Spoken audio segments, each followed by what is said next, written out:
That's my strategy. Keep them on their toes. Keep them guessing. The anticipation is what is the spice of life. I can see why people say I'm emotionally manipulative. I'm an emotional mess right now a little bit. Oh my God, I'm going to cry. Hey, what's going on? Hey everyone, welcome to another episode of We Were Fighting Before This. And I'm happy to announce that me and Yvonne are still friends despite our disastrous episode 2 episodes ago, where we had such a big disagreement that the comment sections were going wild about it. It was crazy because when we were bantering about it, I did not feel like it was that intense. No, it wasn't. Yeah.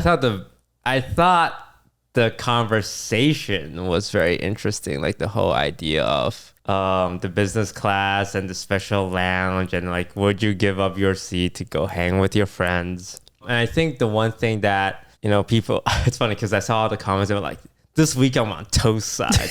They're so happy. They're like ready to be like. But you should know, a lot of people said, I'm normally in Yvonne's support, but today I'm switching sides. And I feel that's a lot of our viewers is like, week to week, they're on different sides sometimes, but they have like a main side they're with. But the thing that stood out to me was what I said, I can't believe you guys think I wouldn't give up my special business lounge to go sit with you guys, because it was both you and Sydney at the time. Yeah. And they're like, wow, yeah, if I was Toast, I'd be sad because action-wise, I always give up my seat. But the whole time I'm complaining all the way there, which is fair, and that's how I feel. But sometimes when I look at that situation, it was like, well, I probably gave them reason to think that, even though my actions reflects otherwise. The reason why they think that is because probably my words or the implication. So I don't see it as, I can't believe they don't believe me. When that happened, it was like, I probably give them the feeling of wanting to stay in the lounge over being with my friends, even though historically I haven't done that.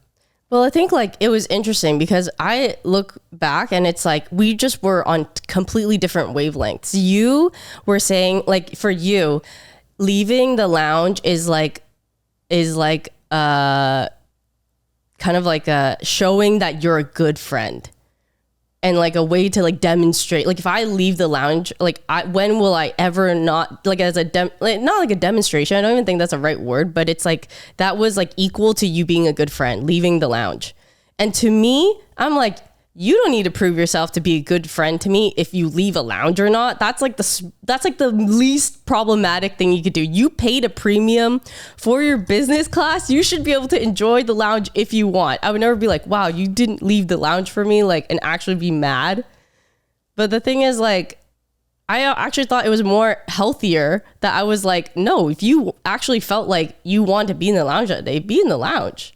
But you took it as like, you think of me this way because like I have never left the lounge. Like it was but I know what you were trying to say. For me, if a bunch of us was hanging out and only one of us had the lounge and that person stayed, I would actually think less of that person. Really? Yeah, because...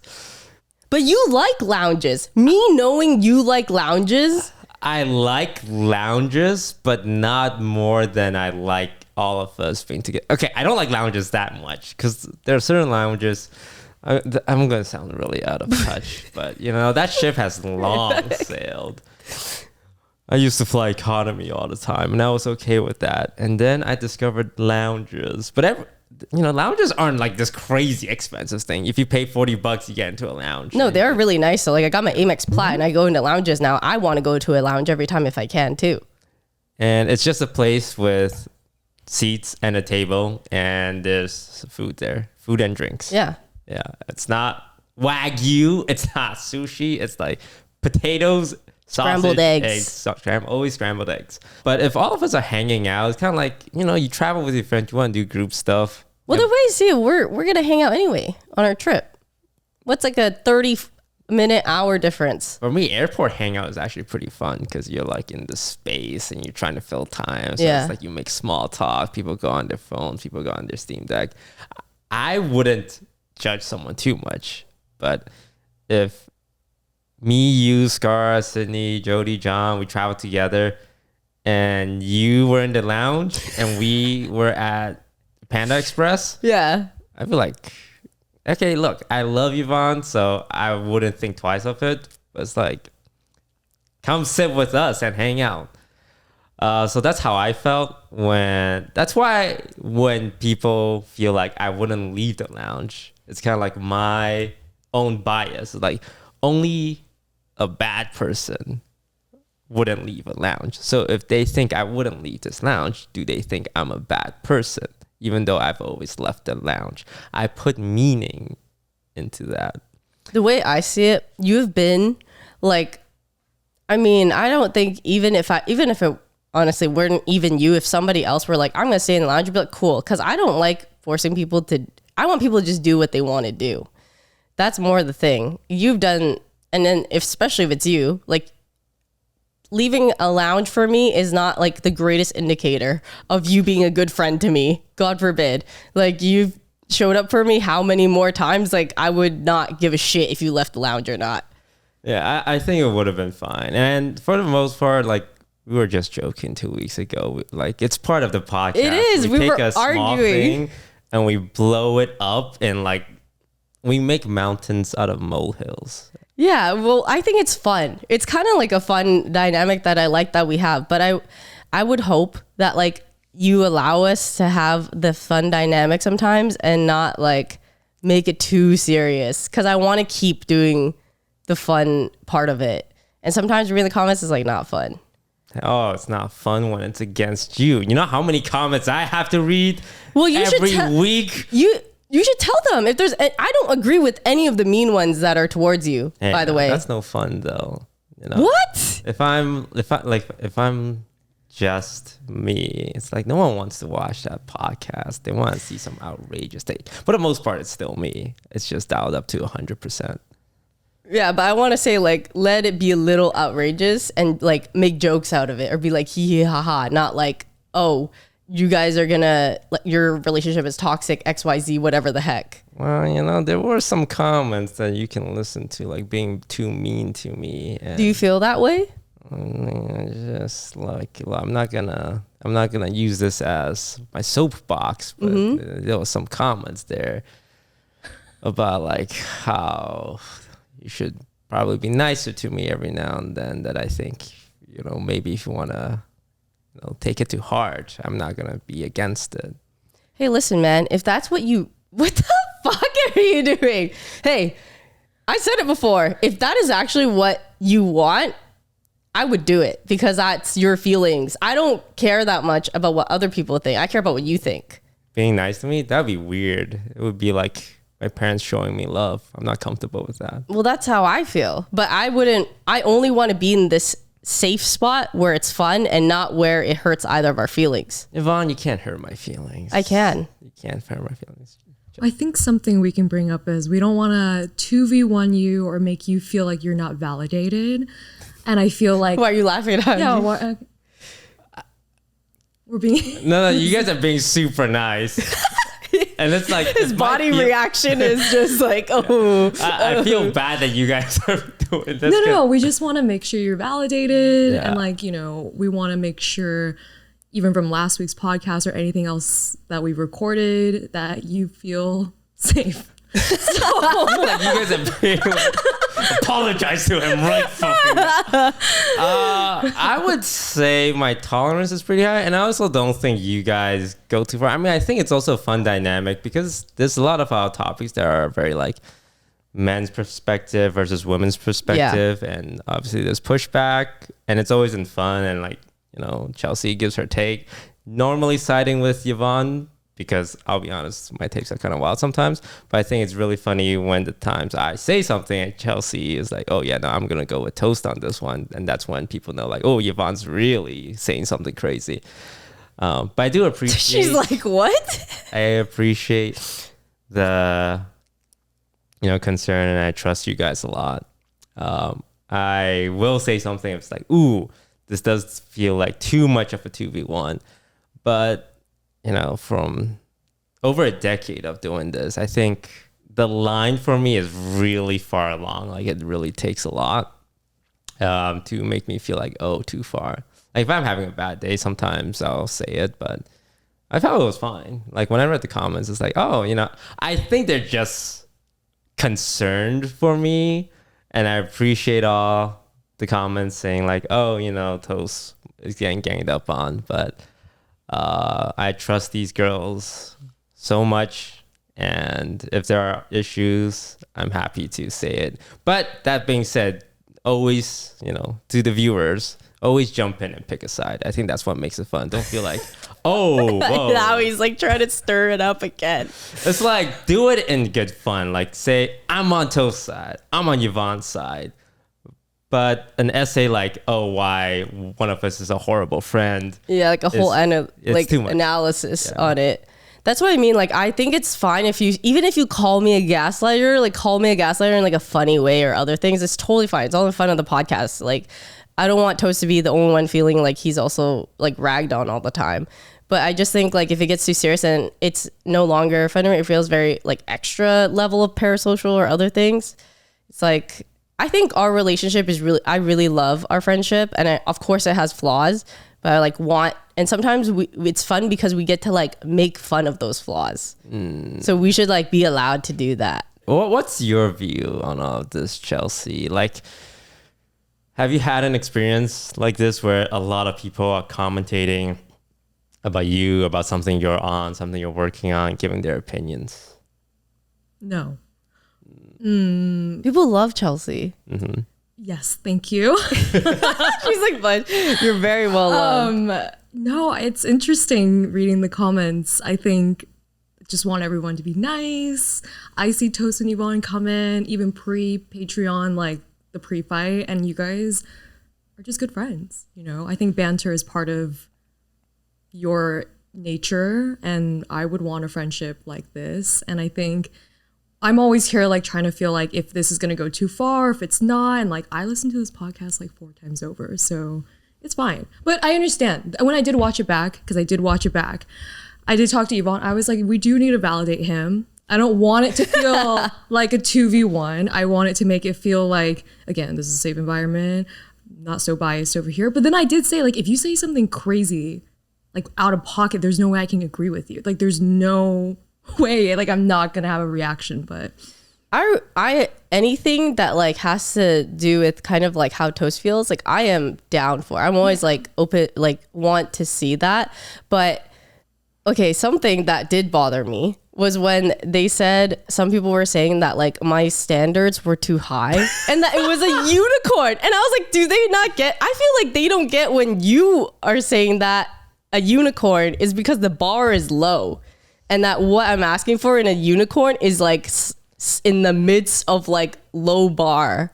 Yeah, they think you're asking for too much, but in reality, you are asking only for too much because the expectation and the bar is so low that by comparison, that's too much. But they think you're asking for too much. Yeah. Because I think like, I wouldn't even want this for anybody in general. Like, I feel like the standard should be that you do find somebody who's like good in this whatever way, right? Like, why be like, oh, you're asking for too much? I don't want someone to feel like they are, unless, you're asking for like a billion people in one, or like 5-star service. But otherwise, I feel like it's very valid to ask, to like want certain things. Girls gotta have standards, you know? Like Toast, you have standards too. So it's funny because I felt like if you were to describe a girl that you wanted, it wouldn't sound absurd at all. If you're like, I want a girl who's like kind of ambitious and like, outgoing or like smart and funny, like people would be like, yeah, that's normal. My looks for what I look for in a girl. Sorry, my English is not very good today because I've been playing video games nonstop for a whole week. But what I look for is just how hot they are. Which, if I say that out loud, the guys would be like, yeah, my dog. But if you said that, I would say, ooh, so shallow. The crazy thing was, I didn't even say that. And then somebody was like, if you are like, you're just going for looks, you're never going to find the guy you like. You're going to be 40 years old and single. I'm like, when did I say this? This is crazy. There is different treatment, but like, I try not to take it to heart too much because I just accept that that's just how it is with the gender inequality or Cor- like whatever it is, Gender inequality? or like the ratio Ratio of guys and girls. in the world or our audience? Just our audience, yeah. It's, yeah. what is it, 70-30? Yeah. In YouTube, but TikTok is 50-50. So when you look at TikTok, sometimes like a lot of times it sides with Yvonne. But then like on YouTube, it's like, God forbid, you know, one wrong comment. Yeah, it's a little spicier over there. That's fine. You know, it's funny, like, seeing how you guys are reacting, because when I saw those comments, my first instinct wasn't like, oh yeah, they better be nice to me. It's like, oh, I hope they don't feel too bad reading those comments, because I know how bad it can feel when you're joking with a friend and other people, like people who don't understand your dynamic, like start going at you and making you feel bad. It's like, and then you start questioning. It's like, oh my God, was I a bad friend? Did I say something mean? And it's not a great feeling, right? Because when you made those comments, you were in the right context with the right people who understand you, and now you're questioning that. So when I saw that, I was like, oh, I hope they're not beating themselves up over it. And I know you guys are, because you guys are nice people, but you know, my feelings were not hurt. My feelings were perfectly fine. I did enjoy the comments of people agreeing with me. I always enjoy that. Yeah. I didn't like the comments, you know, being mean to you. Like people say, yeah, Toast is right. You just say yes when your partner asks you if you want to get ice cream. Yeah, I feel like that's really innocent. That's Yeah. like, that's so like fine. You agree with this more than this. That is totally fine. Yeah. But you see now how you're wrong In that, in that, yes. no. I am still of the, I will just say if I'll just go with you. Just tell, like, just be okay with me going with you, and maybe I'll get something. Like, I might be tempted when I get there. You haven't Maybe- learned your lesson at all, huh? What? No. See, this is why people say you're looking for a unicorn, because your demands are too high and you won't meet the demands of society. Then how is it that I managed to date everyone that I've dated were the same in me as me in terms of that? And how did those relationships work out? Well, they all lasted a long time, just not the right person. Okay? I think we can try a bonding exercise. I've saved this one. It's called compliment ping pong. I know, great name. You guys are gonna just give each other a few compliments back and forth and just take it. Just like simmer with it. So this is the result of that episode. So we're just gonna Everything's fine. Yeah, everything. I think I might like be stun locked. just two. Maybe try three. Because we've done the pros and cons before, haven't we? One compliment ping pong.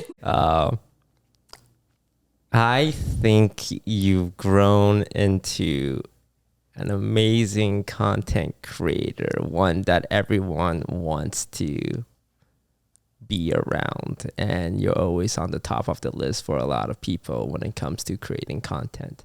Ping. Dang. That's a really elaborate one. No, I thought of it. Don't worry. No, it was really nice. I loved it. Thank you so much. Okay. I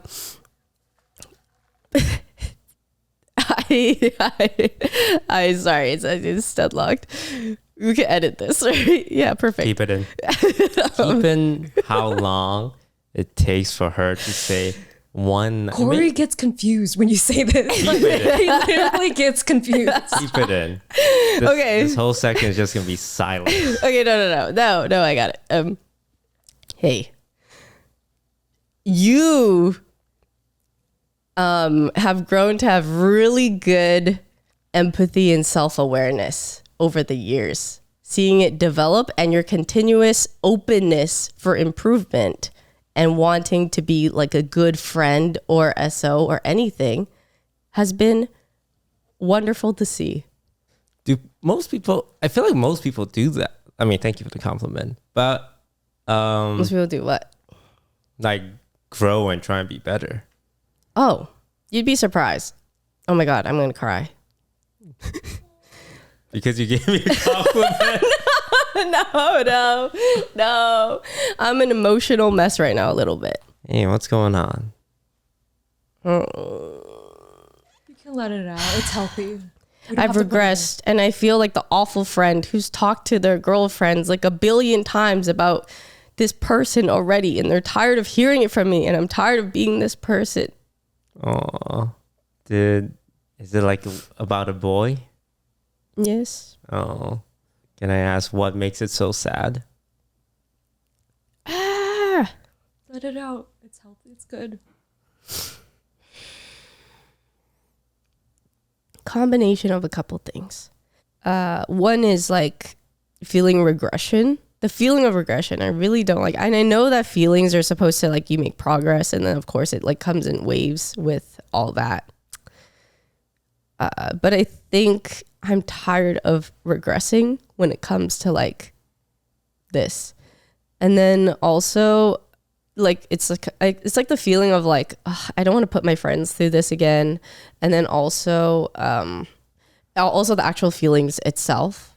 Like I did see him recently once, and that like stirred up a lot, and that made me really like I thought I was fine. I was feeling so fine for like the longest time. I was like chilling, doing my thing, and then all of a sudden, and I was like, and I've seen him before also, like other times randomly, but like this time for whatever reason it just struck a chord more, and I just like was so sad like the last couple of nights.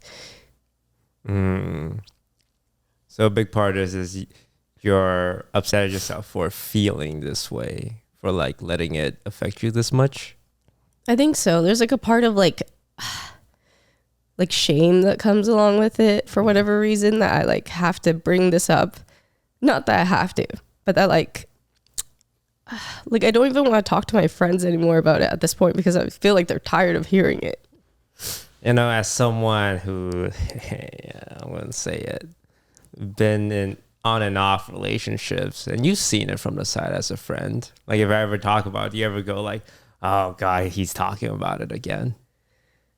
Yeah, I know, but I feel that way because I don't like burdening my friends with like the same thing unless there's like progress or something solvable, and it just feels like it's not solvable. And, well, yeah, you know, as a friend, I think it's you know, from what it sounds like, it's just a very complicated situation, like emotion and feelings. Just because you don't see someone for like months and years doesn't mean you're over them, right? I think it takes some, especially like if you don't see them in that sense, and then you run into them, and then all these feelings come back. I don't think there's any shame in it. I don't think your friends will feel any like, oh, this again, because all our friends, I'm sure, understand what that feels like. Yeah, no, they're really nice about it every time. But I think I'm just tired of like being bothersome about it, or what feels like that. And also when you said like, oh, wouldn't anybody like want to improve and like all that kind of stuff, like something that bothered me for a long time. And I don't know if have you ever had a problem where like you had a fight or like consistent problems with your SO, and then like did the thought of therapy ever cross your mind? Like you thought like, if I took therapy, then maybe like some of the issues that they're bringing up or things are solvable. In my low point, I would think, oh, she doesn't want to solve this problem. She wants to pawn this problem off on a therapist. But that's like the very negative mindset. There are times where I would want to push for like couples therapy, or like a joint therapy, not necessarily couple as well, where we can both feel like we can express. Because what I want the most in those moments is for my partner to feel like they're hearing me. And I think if I went to a therapist, that would be seen as, oh, I'm the issue. Now, whether or not I'm the issue is a whole separate thing. But that would require me taking like, oh, I'm the problem with the relationship, and that's why I need to see a therapist. So if my partner said, hey, you should go see a therapist, I think my initial reaction is like, oh, she thinks there's something wrong with me. Whether or not that's true, that's a whole separate thing. I think everyone should get therapy. But that's how I would react in a negative mindset. Mm-hmm. Because like this person, they definitely knew or like felt like as well that they were the problem. They would have like a lot of, I felt like it was inner child things, or like things, like they would even describe to me, like, they're like, I don't want to react this way, but I just do. Like I get very defensive. It's like, I feel like I'm being attacked, but I know you're not attacking me, like all this kind of stuff. And like, there's also other, you know, stuff that goes along with it. But then he would say like how much he wanted like us to work and stuff, but then would not really do anything about it to improve, whether it's like seeing a therapist or whether it's like doing whatever. He does see one now, but I mean like it over the course of like however long it's been, like he didn't do that for a very long time. And so I'm trying to understand like why, because for me, I almost feel like I had toxic empathy for him. So it was like to the degree where he would do things to hurt me and I would be upset at first, but then I would like talk myself into this, like, but he is doing this because he doesn't know how to like express his feelings in a healthy way, or he's doing this because he has like instant spiky reaction and he can't help it, or he's never been heard when he was like younger maybe, so he like feels like nobody will hear him out. So like I make all these like try to reasonings for him, and then I'm still hurt in the end. I think it's so human to feel these things. And like Yvonne, your guys' feel, you're like, as a creator, you guys offer so much to others, hundreds, thousands of people every single day. Your friends are there for you for a reason. Those are your real ones. You could say it 100 times, 1,000 times, go back to this, you know, that's your family. That's your friends. Like they're there for a reason. And like Toast, the OTV family, I'm sure whoever else is a part of your life, they don't mind. Like, don't feel like you're a burden. No, it's like, I know that, but I think to a degree, it's like you want to still, I think it's like, yes, like I know no matter what, my friends will always be there for me, but there are also some things that I feel like you also solve on your own at the same time. It's like, I don't even want to go for like the 20th billionth time explaining the same thing when I already know the situation, right? Yeah.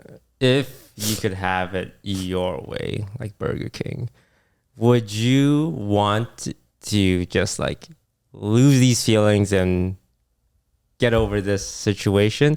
Or would you want a future where this guy actually goes to therapy, works on himself, become a better man for himself and for you and for the relationship?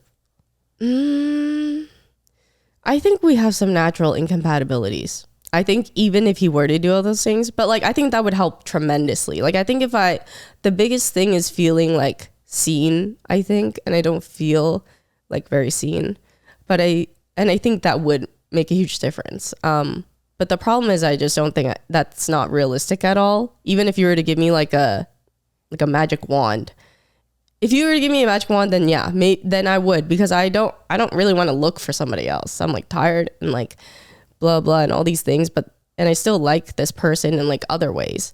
But I think that I just can never wait for the potential of somebody, and I shouldn't. And I also, to be honest, feel very discouraged after like so many times of like disappointment that I just don't even think that's even like that's not even an option that crosses my mind, because I feel like I've given them the time. Mm-hmm. Yeah. Do you believe in no contact? Yeah. The thing is, it was fine up until this one part. Like I was fine for like months, you know? So that's why I was like, I don't know if it's just like it feels like a random regression type of thing, because I've seen my exes before, like afterwards here and there, and it wasn't insanely impactful, but I think this one was a little different. So maybe that's why. What was different about it, if I may ask? It was more toxic. So it was more like very intense. The highs were very high and the lows were very low. So it like draws really intense emotions from me. It's not even that like I never loved somebody like this before. It's more like the relationship, I think, conditioned me to feel emotional about it so often. Like I think it's like me crying right now over it is not even like an indicator of how much I like him, if that makes sense. It's almost like I get riled up talking about this type of dynamic between us. What do you think you're going to do? Cut him out of your life? No, I'll just still distance and then just do my thing. do your thing. Yeah. I think it's just like one of those like setbacks that you have until you're like better down the road. Or like, because I have a lot of days where I'm really fine, like busy doing stuff, and it's just random. Yeah, I mean, this is the first time I kind of seen you, stumble a little bit over the past 4 or 5 months. Because, like you said, you've been busy. You've been doing stuff, content, streaming, YouTube vlogs, podcasts, traveling, and this is like one stumble in half a year. So, I think you should give yourself more credit. It's just annoying. It's annoying. It's just like, that's some of the way I describe it. Sometimes it feels so, I'm tired of being crippled at times or feeling that way. Feeling like your brain knows something and then your stupid heart or feelings is just like not there yet. But logically, I know it all. And I've known it for years. Curse it. In my opinion, it's a progression, because when you feel these things and, you kind of you feel like you're being set back, it's like a good thing, it's progress, because you're just hopping over the next stone. Yeah. Because if you weren't progressing, you wouldn't realize you're regressing, right? That's a good one. Right? Mm-hmm. Yeah, I can't wait for you to ask me about the update next time. Toast, do you have any updates then? On my love life? Guess I'm kind of seeing someone. Yeah? You want this in here? Yeah. Yeah. Are you I'm sure? kind of seeing someone, yeah. Okay. That's about the extent of what needs to be said. I'm kind of seeing someone. Okay. Happy for you, man. Yeah. I think ever since I came to LA 7 years ago, my love life has been always a very hotly discussed thing in the community. Oh, yeah. Which makes sense, because like I come to LA, it's like, and I have this super public relationship and everyone's invested, and then like it ends. It's like, okay, well, what's he gonna do? Who's he gonna date? Etc. And it's always this, should I talk about my love life anymore? Should I keep it hidden? And I still haven't quite decided that, but I don't know what it's like to not have your love life be such a discussed topic, both amongst, your community, the online space, and among your friends.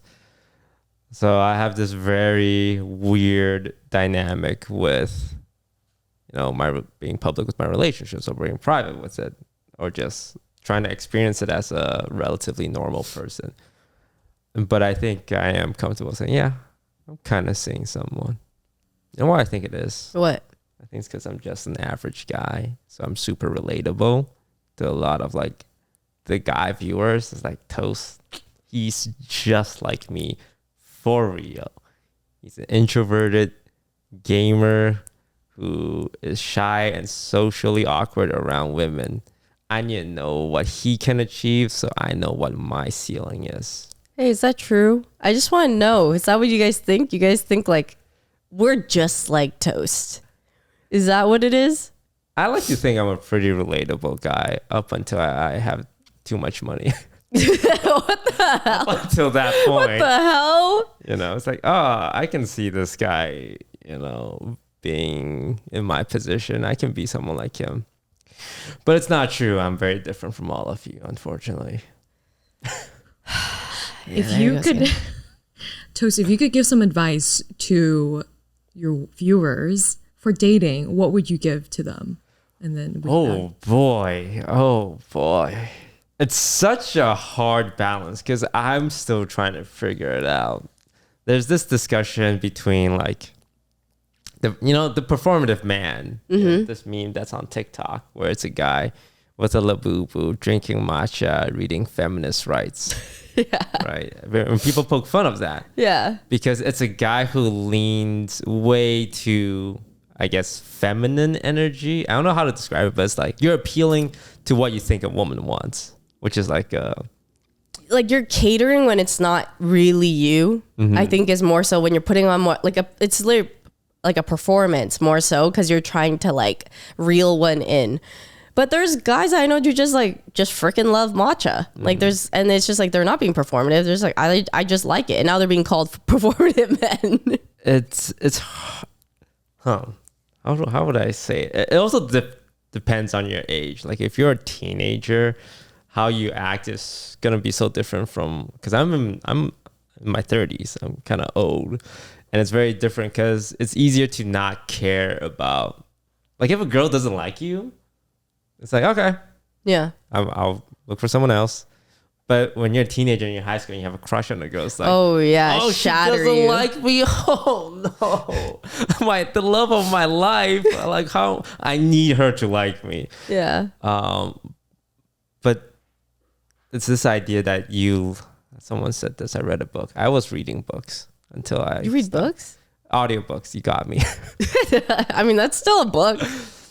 This guy who says you live in a world of abundance, where it's not like if one girl doesn't like you, it's like, that's okay, because there's gonna be another girl that likes you, right? And wouldn't you rather be with a girl that likes you than have to try and like convince a girl who doesn't like you to tolerate you? So it's easy to say this now, and when guys go through breakups, because guys make their partner like 99 of their emotional support. And it's one thing that, girls and guys kind of differ on, because when a girl, is broken up with, she has friends to lean on. With guys, it's like you call up your best buddy and you go to a bar and he goes, yeah, that sucks, man. Yeah. He's like, all right, you want to play another one? Go bowling. I have a question. So who do you call then? Or do you not call anyone when you're like feeling down? And usually when I'm reaching out to friends, I'm pretty damn low. So it's usually Yvonne, Lily, or Skara. Skara is my like, oh, I'm feeling really, really bad. Not because it's like I'm so desperate I have to go to Skara. It's because like Skara is just like happy, carefree guy, who's always super supportive. And I don't want to burden him with stuff. So when I like talk to Scar, it's like, oh, it's really bad. Or when I talk to my family, because I don't really talk about my like problems with my family. What the fuck am I? Not a happy-go-lucky, like, chilling person. I think you and Lily are like my first line of defense. You guys are the first to know whenever I go through a breakup. Like, I always message you or Lily. And then it's like Scar and then my family. But you gotta have, people who support you.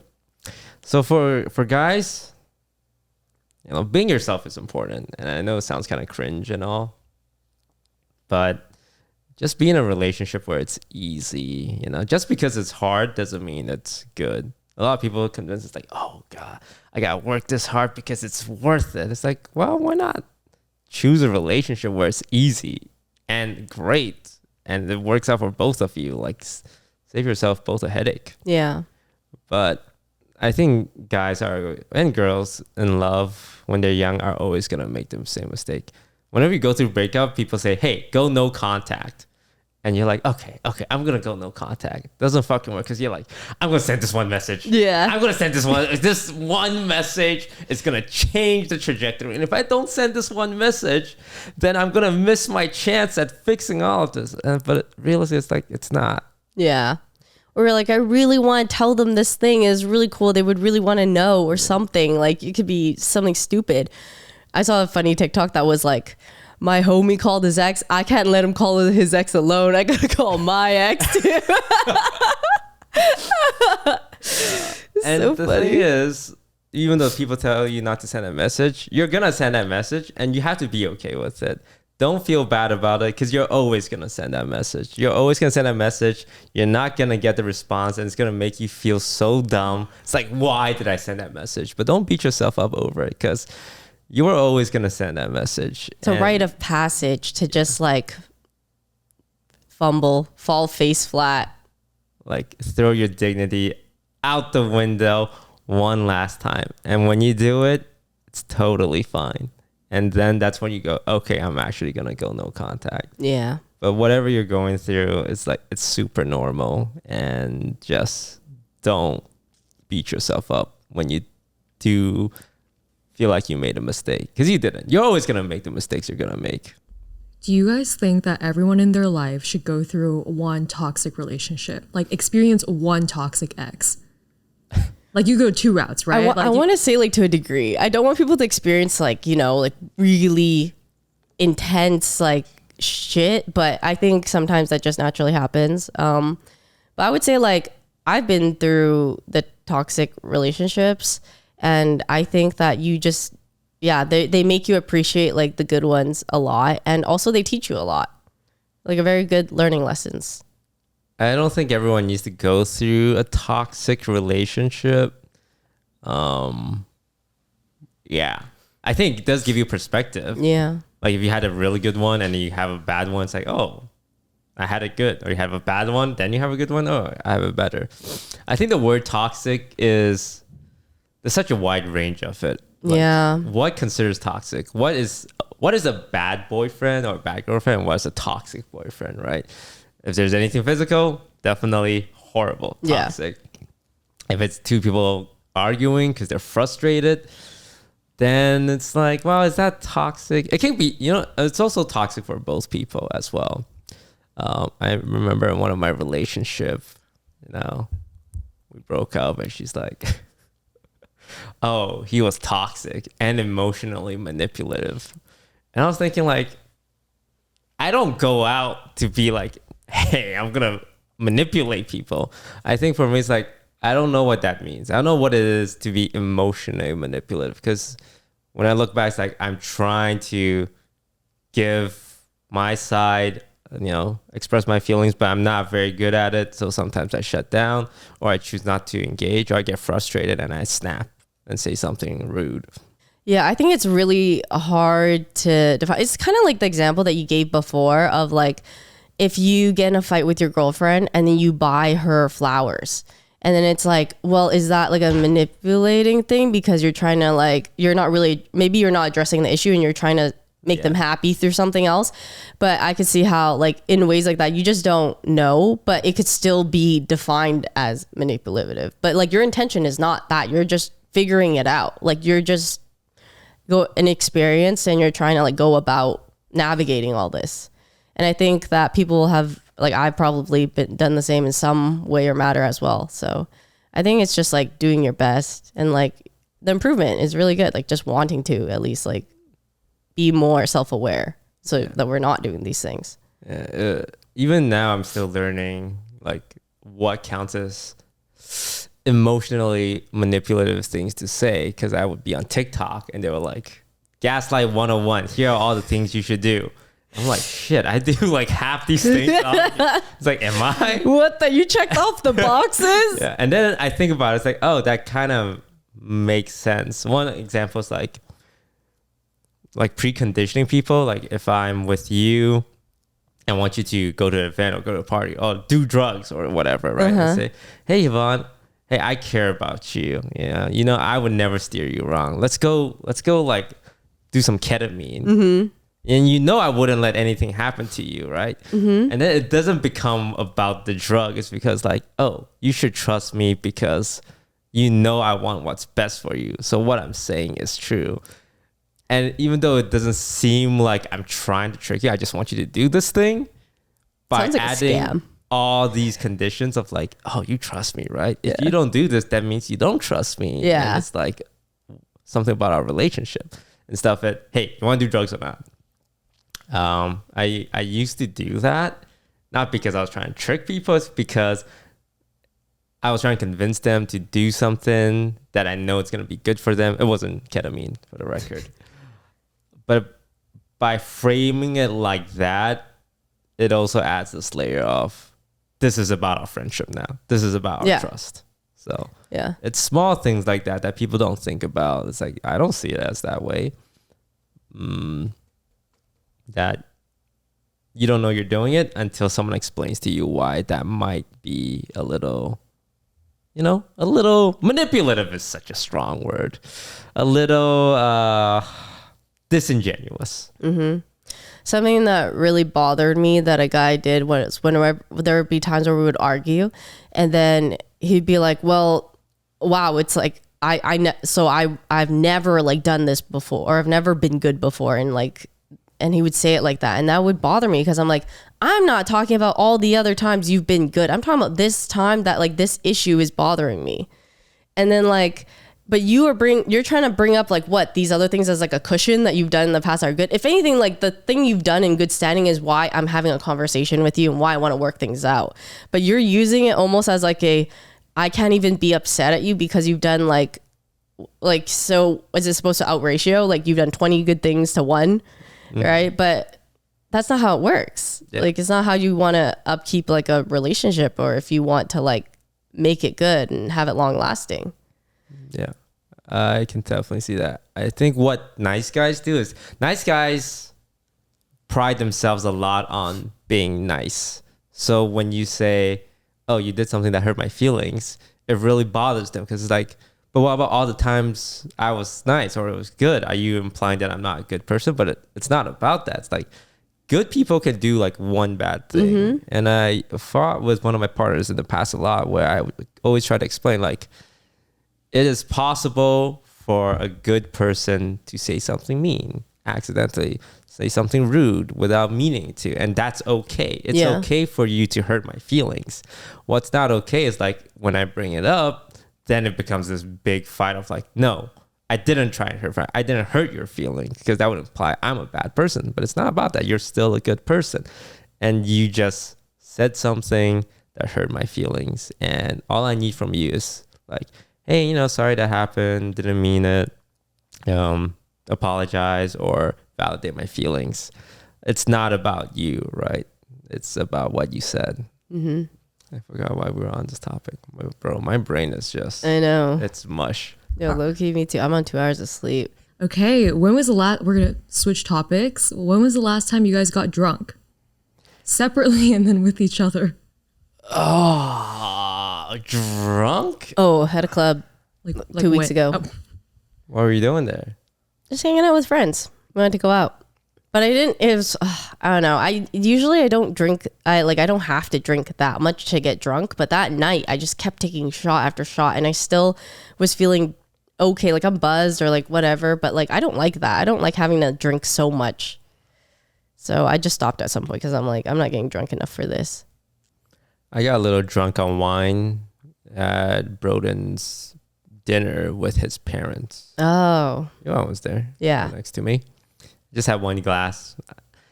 I get drunk pretty easily off wine at dinner at a chill setting. At a club, I can drink like 4 shots and my walls are still so high up that it doesn't affect me. But at like a dinner party with friends, I 1 glass and then I'm saying some pretty wild stuff. Wait, I remember you being like a 2-shot wonder at clubs. I don't feel drunk. Like I don't go like, whoa, yeah. Well, I don't either. Yeah. Wait, what's Toast like when he's drunk? He just looks like he's like sleepy, or he's kind of just chilling. People say the same thing about me too. They can't tell when I'm drunk. Yeah. I don't know how people do the drunk like, hey, I love you, bro. Like you're it's hard for me. I can get there, but the one time I got there was because I had 6 shots and then I pop Adderall. Don't do that, kids, by the way. Don't abuse Adderall. But that's what I did. And I felt drunk and then I threw up. So I can't get to the drunk state without throwing up. That's why I don't get drunk. Because to feel the way I want to feel, it involves throwing up. Ew. Unfortunately. When was the last time we got drunk together? I don't remember. Yeah, it was sometime. I don't normally get drunk, unfortunately. Well, fortunately, it's tastes horrible, and I don't get clubs. I do not get clubs for the life of me. I will go to my grave, not understanding why people go to clubs, pay $20 for 1 shot to awkwardly stand in the corner, okay? And yes, I'm the kind of guy that awkwardly stands in the corner. I'm not the confident alpha male, all right? I don't got hot women dancing on me. I just go to a club and I sit there and I sip and I make small talk with my friends, okay? And I can do that for free at home. People who go to clubs, you're just a different breed of human being than me. And for those out there who don't like clubs and society wants you to think there's something wrong with you, you're perfect, okay? It's society that's wrong. No one actually likes going to clubs. I like going to clubs, but I'm selective about them because I like the music. So I like dancing to You got music. Spotify at home. No, it's just different. You're like, I like being in an outside environment, like in the midst of it all with like people and like friends, and then like funny random situations could happen or whatever. And I like listening to music, the feeling of like, oh, the song that you like is playing. It always feels like your interactions with strangers at a club are generally hostile. Oh, the way I feel towards guys, yes. I guess when I see guys at a club, it's like, oh, you're trying to like hit on women, right? Like you didn't like the clubs in Vegas. Like maybe it's the setting, you know. You could find like your type of. But I get it. Not everyone likes Every it. time I go to a club with a friend, like the one we went to in Shanghai, there's this guy creeping on Jody, like. Oh, and yeah. Yvonne had to like, fuck it, and then we had to elbow. I did not like that place, but I like the one we went for Sid's birthday. Like that one where we were behind the DJ booth, and then like it had like they had cake, they had snacks. That one was cool, and they played banger music the whole night. It was like SpongeBob into Kendrick Lamar. It was crazy transition. I just don't like the way I'm perceived, I guess, at a club having fun by people. I think that's fine. Yeah. What about a bar? A bar is nice because it's like it's quiet. I like having conversations, and I like being able to hear people. Why do people try and talk to people at a club? I don't get it. Hey, Because it's a place where you would run into people. where you from? Like literally lean into the ear and scream, and you can still barely hear it. Cool. It's like, who wants that? Well, sometimes you're trying to meet people. At the club? You don't want to meet a guy at a club, man. Yeah, you don't. So why are you trying to meet guys at a club? Because those guys are sus. Those guys are sus. The only kind of guy you want to meet at a club is a guy that got dragged out by his super hot female friends trying to get him a girlfriend. And you know he's vouched for because he's friends with hot women. Okay, they don't have to be hot. They can just be women. I don't know why I put the quantifier of hot in there. Yeah. Would it, you know? Yeah, the ideal is a guy that you meet there that like doesn't normally or even like clubbing. Yeah, you want to meet a guy at a club that's not a club guy. Yeah. Which is dumb. Because don't go to the fucking clubs then. Yeah, I don't think you do. I think you go to like other activities like run club or pickleball or out in the wild, you know? Like a meet cute type of scenario. Maybe at a cafe. If you guys could choose one of those scenarios to meet friends, like a run club, a chess club, Yeah. something like in real life, what would it be? And it can be badminton or pickleball because we've covered that before. I heard run clubs are like weirdly cultish right now. Oh, really? Oh yeah, you want to join a run club? And then like they bang each other at the run club. How do you know this? Yeah. It's like TikTok, like people talking about run clubs. It's like, oh, it's like what indoor rock climbing was 10 years ago. It's like, yeah, you want to go rock climbing? And then it was pickleball, and now it's run club. No, I think a meet cute could be like you sit next to somebody on a plane or at a cafe. Oh, I can't do planes. Like, we're way too close. I will have trouble holding eye contact over that. It's awkward because you're seated forward, so you're gonna like, I can't do that. I do think a plane is not ideal though. Or like, I would just hate the thought of being stuck having to have a conversation with somebody. It only works if you're like, oh wow, this is a great combo. I'm so interested in this person. I would be scared to ask for a girl's number if we sat next to each other on the plane and we're having a nice conversation. I wouldn't want to ruin it because it's just my thought process. If I ask for a number and she's not interested or available, she might feel, oh, I thought, I was just having a nice conversation with a stranger, but he was just interested in getting my number. And I don't want to make her feel that way. So I would just not ask for her number. I think you could say it in a way that's like, oh, I really enjoyed our conversation. Also, like, this is my number. No big deal if you're either unavailable or whatever. I just enjoyed our convo, and like just drop it off like that. You could make them feel like, flattered. But then I do that, and she said, "Oh, I'm taken." And then we're at the baggage carousel, and it's kind of uncomfortable, and I have to go stand on the other side of the baggage carousel. So when's like the right moment then? Never. Or you just say, like, if she says she's taking, you're like, oh, okay, cool, and you like act like it doesn't faze you. It doesn't faze you, right? I think women should be the ones to ask guys out. I think we should reverse that. I mean, I think girls do. I think girls are starting to be more bold and like down for that. I've heard of girls sliding into DMs and like being like, hey, like, I think, or they do it in like, as like, oh, we should do this, Yeah, they do that. My ideal way to meet a girl. Out in the wild. Out in the wild? Clubs, maybe. No, like chess clubs, like, Look, I know myself. I don't have the confidence to ask for a number from like a meet cute. Like, if I had a meet cute, it would be like, okay, bye. And just think about that one interaction for the next few months. And then you make a TikTok and you're like, guys, I should have asked for this person's number, but I didn't. We had this conversation, blah, blah. Internet, do your thing. Have you seen those? No. No. People do that on TikTok. Does it work? Sometimes. But it's like, it could happen in the wild. I would agree that the place that I have noticed recently that like I really don't like myself is at the very end of a long trip and I'm at a baggage carousel. So that would be the one place. But if it's pre that, maybe. Do I look like crap that day? I don't know. Would it make sense for you guys to think, oh, I look so horrible and this guy still wants to take me out? Like what, you're at like the end of your trip, you kind of feel like grease. It's just like, no, stop looking at me. If the guy was cute. But I've just never had somebody who I thought was cute come up to me. But it's also tough to see how they look when like they just come up to you all of a sudden. You kind of black out. A little bit, yeah. My ideal way to meet a girl, we're coworkers and I see her frequently. And we started an inside joke and then we eat lunch together. And I asked, hey, you want to go play games? And we started messaging and it's like, ooh, is this happening? Are we just being friendly? Uh-huh. And then one day we exchanged a message and I like say, oh yeah, I would never come out with it. I would never say, I like you.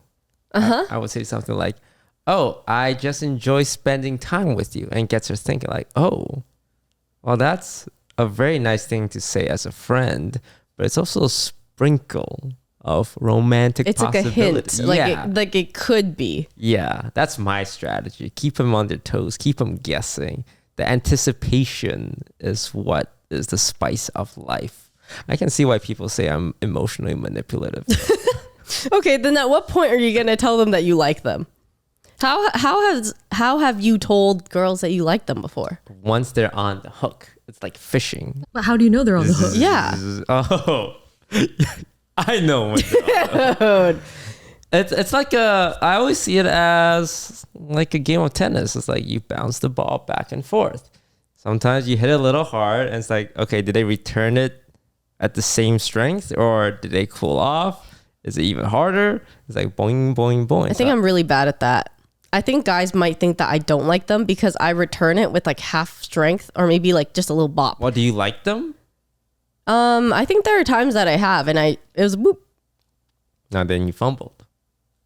It's a back and forth. It's a dance. Well, technically I didn't fumble because I did end up with them. But I just had to be the one to tell them that I like them because I came off, I think, very like I always come off so friendly, I think, and not flirty. Yeah. It's like a mating dance, in my opinion. Like, have you never told someone? I don't. That's not my style because that opens me up for rejection, and I can't be rejected. That would just destroy me. Okay, that's why I never ask girls out like without pretty much a 99% chance guarantee, or it's a Hail Mary. I And do when the has dance. it ever been that? I do the dance. Okay. Of like, oh, I like spending time with you. oh, they're that's like, kinda. do they And say then if like they a- say, oh, I don't like you like that, I'm like, whoa, whoa, whoa. I just said I like spending time with you as a friend, you crazy girl. Gaslight them. That's crazy. Okay, that was the thing you saw on the TikTok. There it goes. Oh, that checked off. Like, what if she just says like, "Me too"? What do you say after that? Like, what's your follow up? Like, If they say me too, that's like a soft, like that's not a hard return back. It's like with the smiley face, like "Me too," smiley face. smiley face. Ooh, what kind of smiley face? Is it just a regular smiley face? The regular smiley means something I more than not. Really? I think so. If you put like smile, me too, smile. It's a slightly positive sign if there's a smiley face. It's not the best sign, but it's a slightly positive one because maybe she's shy. The best sign could be banter. It could be like, well, you don't seem like it because you didn't want to go to this. Ooh, yeah. That Yeah. would be like her forcing you to escalate, but giving you the green light to escalate. Yeah. Yeah. What emoji send what signals? Like if you're trying to flirt with a girl, but like doing what you're doing, Toast, right? Like the not so forward-ish flirting. Yeah. What emojis are you using? Or no emojis? I would never do a winky face. A winky face, I think, is cringe and too like, like too What about the sly smile one? Is that flirty? sly smile is good when you're implying something like. Or the eyes? How big is it? What the heck? But not a winky. A winky face makes you a boomer. You flirt like a boomer if you use a winky face. Yeah, I think I it like the is. regular smile because it's just friendly, and I don't like being too forward. I do angry, like the red angry one, when something is like, oh, the girl say, oh, I'm having a bad day.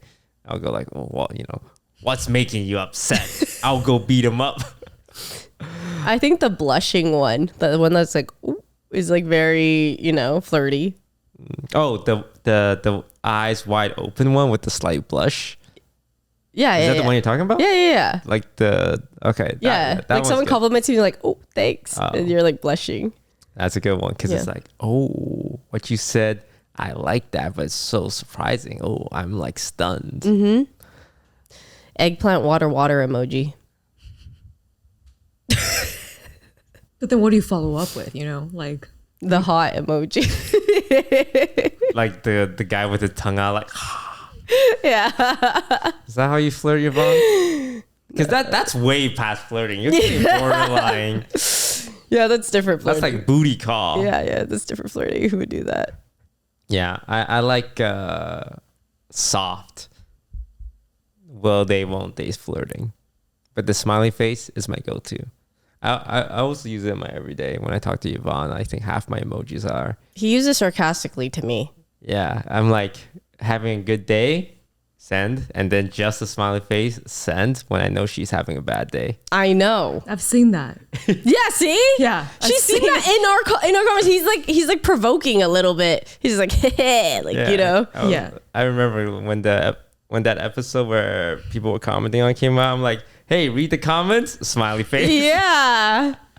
It's crazy. And I proceeded to screenshot 5 comments and send it all and tag her. And what the hell? And I was just like, this is too big of a paragraph. There's no way. Is this exactly how you feel? There was a guy who sent, I think, 3 paragraphs worth of psychoanalysis on why Yvonne's gonna lose me as a friend. And I just copied that and sent that. It was crazy. I was like, that you're in too deep. I will admit, there was one comment that was on your side that I actually resonated with a lot. Huh?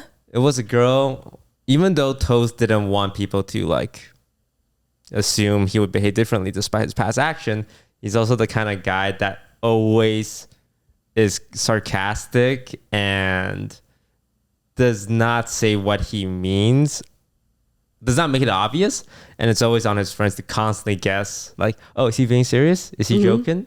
And doing that over and over and over again can be exhausting sometimes when you're not in the mood for it. So there's nothing wrong with just saying, okay, if he says no, I'm just gonna assume it's a no. I think that was the one fair argument that I saw. But I think for me, my friends know this. I like a lot of fun I have is saying things that are just, is he serious or not? It's funny because I literally said this in the last podcast. I said, you do this where you say it so straight and we don't know if you're joking or not. Yeah. So that was one of the cases. Like Sydney asked me, do you want to leave the lounge, go hang out with Yvonne? To me, it's an obvious yes, but I'm going to say no. But it's kind of a no that's so straight. It's like, oh, he's being serious. Well, because to you, it's obvious because like you said, it is like you would judge other people. It's like an indicator, like I'm a good friend. I would leave the lounge. Me, hear you say no, I'd be like, oh, well, he just wants to stay in the lounge. Yeah. I think see, the funny thing is that scenario wasn't even to torture you. It was to torture Sydney. That's crazy. Because she was the middleman. Yeah. She was the one who had to tell Yvonne. And that's what I was saying. That's where the fun was for me. It's like, I'm going to put Sydney in this uncomfortable situation of having to tell Yvonne why we're not going to hang out with her after she told her we were going to go hang out with her. So I said it no in a very straight face. Obviously, I wouldn't do that to Sydney and I wouldn't do that to Yvonne. But it's just funny to see her have to go through that. Okay. Mental gymnastics. Yeah, it's like, oh, now I have to craft a message to Yvonne, even though I think he should go hang out with her. I live for that 5 seconds of confusion. So I totally get why people can't tell what I'm thinking all the time, because I do play my little games. Sid, I hope you see this. It's for fun, okay? It's harmless. If it's a serious thing, I will say what I think. But for moments like that, it's like, we're at the fucking airport. There's nothing to do. I need to have ways to keep myself entertained. It's crazy. And gaslighting people is that's what I say. Like, tier. I say shit to you for fun, but then I get called what? It's crazy. I saw one comment that I agreed with. I saw a comment that said, like, it's funny when, like, the script is turned and, like, everyone assigned this kind of persona to Yvonne, but when the script is turned, no one can take it, Yeah. So I was like, yeah, maybe we're a little bit biased. That's okay. But, we're here to validate feelings. We're here to, yeah. I think it's fun to have an episode every now and then that's... we flipped the script, and I appreciate. Hey, shout out to all the people who defended me. Honestly, whoa! Thank you for looking out for me. Thank you. All right, that's gonna wrap up this week's episode of We Were Fighting Before This. Thank you all so much for watching, and don't forget we have a small Patreon segment ready for our Patreon viewers. So thank you so much if you're Patreon subscribers, and if you're not, you can be for the low price of $5 a month. And with $5, you get new content. Usually just us fighting. I'm going to be honest. It's us fighting. It's going to be us fighting. And for $10, you can get more content, which you guessed it, is just more of us fighting. So check out Patreon, and we'll see you guys next week. Mm-hmm. I know we're blindfolded, but we're not doing anything weird. Huh? Sorry to get your hopes up, Yvonne. Shut up. I think Arrowhead's worse. The Kirkland is worse than Arrowhead. Is it? Mm-hmm.